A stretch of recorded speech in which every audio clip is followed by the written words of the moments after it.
Hai teman-teman, bertemu kembali dengan saya Heri Santoso di dalam YouTube channel saya Heri Santoso.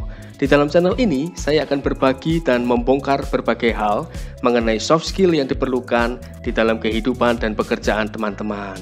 Jadi akan sangat bermanfaat buat kamu semuanya. Nah teman-teman, dalam video ini saya akan membahas mengenai likability. Kalau kamu mempunyai ini, karir kamu akan terus menanjak dengan cepat. Pekerjaan kamu dimudahkan, dan kalau kamu seorang sales, kamu akan mudah melakukan closing, dan tentunya kamu akan mudah menjalin relasi dengan siapapun. Dan kalau kamu seorang leader, seperti supervisor, manager, ataupun director, kamu akan mudah dalam memimpin, menginspirasi, dan juga mengarahkan anggota tim kamu. Likability akan memperbesar kesempatan kamu untuk sukses dalam kehidupan dan pekerjaan kamu. Ingin tahu detailnya? Lihat dan dengarkan video ini sampai selesai ya teman-teman. Saya akan membuka rahasianya dari awal sampai akhir. Sebelum saya bongkar rahasianya, ingat untuk like, subscribe, dan tekan tombol lonceng. Sehingga ketika saya membagikan video terbaru, kamu menjadi orang pertama yang mengetahuinya.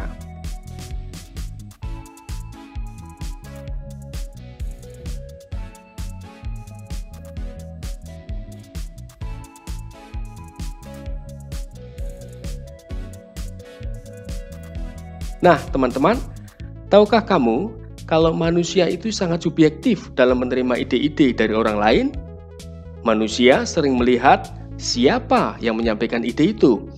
Kalau mereka tidak menyukai orang yang menyampaikan, maka ide itu cenderung ditolak. Kalau kamu ingin ide kamu cenderung diterima, kamu perlu memiliki likability factor atau L factor. Nah, apa itu likability? Berdasarkan jurnal yang ditulis oleh Jayanti dan Whipple tahun 2006, likability ini merupakan kemampuan untuk membuat orang lain merasakan emosi yang positif saat berkomunikasi dengan kita. Perasaan positif itu seperti tenang, gembira, dan juga merasa nyaman. Dalam bahasa sederhananya, likability itu merupakan ciri seseorang yang cenderung membuat orang lain merasa senang jika di dekatnya. Kamu tentu pernah merasakan hal ini teman-teman. Saat bertemu dengan orang tertentu, entah bagaimana, perasaan kamu kok jadi lebih tenang, senang, ataupun nyaman. Nah, ini terjadi karena orang yang kamu temui itu merupakan orang yang memiliki likability factor yang besar, atau boleh dibilang ia adalah sebagai likable person. Biasanya, kamu menyebutnya dengan orang yang menyenangkan, orang yang penuh pengertian, orang yang membuat semangat, bahkan seringkali disebut dengan orang yang karismatik. Di kantor ataupun pergaulan, kehadirannya selalu dinantikan teman-teman.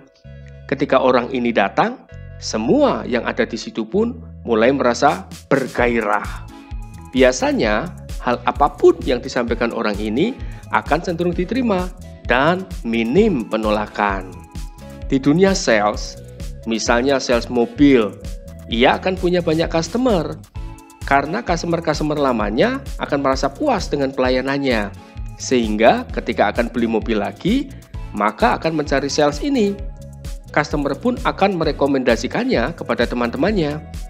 Dan jika ia sebagai seorang pemimpin, seperti supervisor, manager, ataupun director, anggota timnya akan merasa nyaman, memiliki gairah untuk maju, dan pastinya akan dengan senang hati berkontribusi maksimal di bawah kepemimpinannya. Menarik bukan? Bagaimana dengan kamu teman-teman? Tentunya kamu ingin memiliki tingkat likability yang tinggi di dalam dirimu. Barangkali ada yang bertanya, bukankah likability itu bawaan lahir? Mungkinkah aku yang seperti ini bisa memiliki likability? Kabar gembiranya adalah bahwa likability itu sebuah kualitas pribadi yang bisa dibangun. Bagaimana caranya? Berdasarkan penelitian yang telah lama dilakukan dalam psikologi sosial, ditemukan bahwa setidaknya terdapat 4 aspek yang menentukan likability manusia. Jika kamu dapat memaksimalkan keempat aspek itu, likability kamu akan meningkat teman-teman. Nah, di dalam video kali ini saya akan mengupas aspek yang pertama dari likability.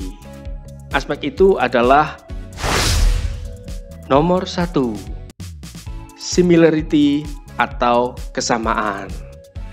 Pada dasarnya, manusia cenderung menyukai manusia lain yang memiliki kesamaan dengannya, baik dalam hal latar belakang, kepercayaan, kesukaan, dan gaya pribadi atau personal style. Oleh karena itu, ketika kamu ingin meyakinkan seseorang untuk menerima ide-ide kamu, pastikan terlebih dahulu kamu mengenal orang tersebut, sehingga kamu bisa mencari bagian mana dari kamu yang dapat kamu selaraskan dengan orang tersebut. Saya beri contoh, teman-teman. Misalnya, kamu seorang sales mobil. Ketika sedang melayani customer, lakukan penyelarasan dulu. Kalau dalam bahasa NLP adalah pacing, dengan cara melakukan pembicaraan singkat yang ringan di awal kontak dengan customer. Dari pembicaraan tersebut, kamu akan mendapatkan data awal seperti daerah asal mereka, jumlah anak, bahkan hobi mereka.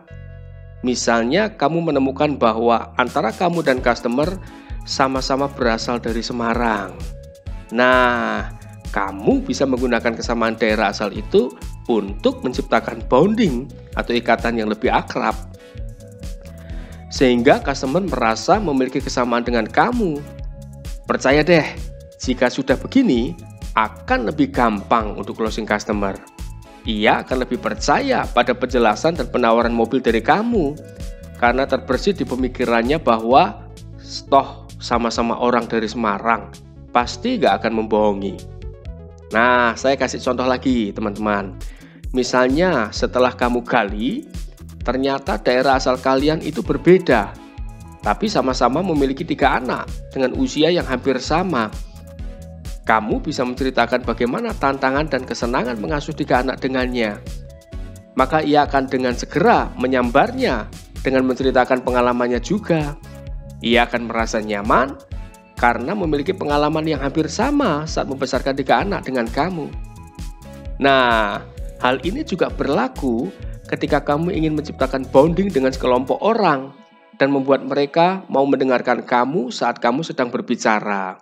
Misalnya, ketika kamu ingin mempresentasikan produk atau jasa kamu kepada karyawan sebuah perusahaan secara virtual melalui Zoom. Sebelum presentasi, kamu perlu melakukan survei terlebih dahulu, seperti warna seragam mereka, rata-rata usia mereka, rata-rata pendidikan mereka, dan lain sebagainya.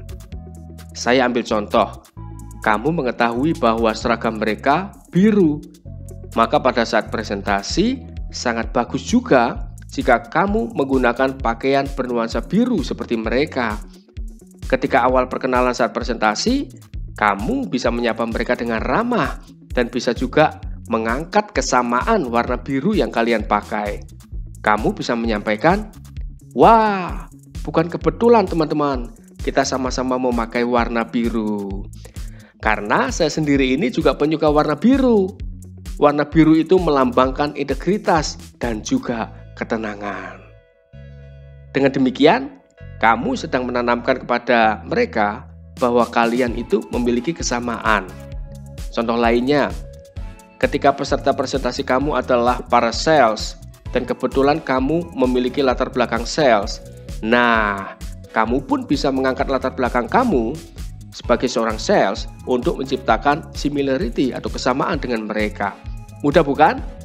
Jadi, langkah awal agar kamu diterima dan ide kamu didengarkan adalah cari dan angkatlah kesamaan di antara kalian untuk menciptakan bonding dengan customer atau klien. Jika bonding itu sudah terbentuk, maka mereka akan lebih mudah dalam menerima diri kamu dan juga otomatis menerima ide-ide kamu. Selanjutnya, terserah kamu. Lakukan langkah selanjutnya sesuai dengan tujuan awal kamu berkomunikasi dengan mereka. Selamat mencoba, teman-teman. Nah, teman-teman, masih ada 3 aspek lagi di dalam kita membangun likability kita. Nah, nanti ketiga aspek lainnya akan saya bagikan juga di dalam video saya yang selanjutnya.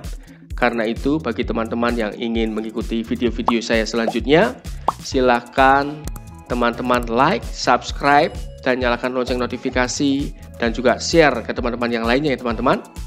Sehingga nantinya ketika saya share kembali part 2 atau lanjutan dari video ini, teman-teman akan mendapat notifikasinya dari YouTube. Terima kasih sudah mendengarkan teman-teman. Saya doakan kamu semuanya sehat, sukses, dan bahagia selalu. Salam sehat bahagia dari saya, Heri Santoso.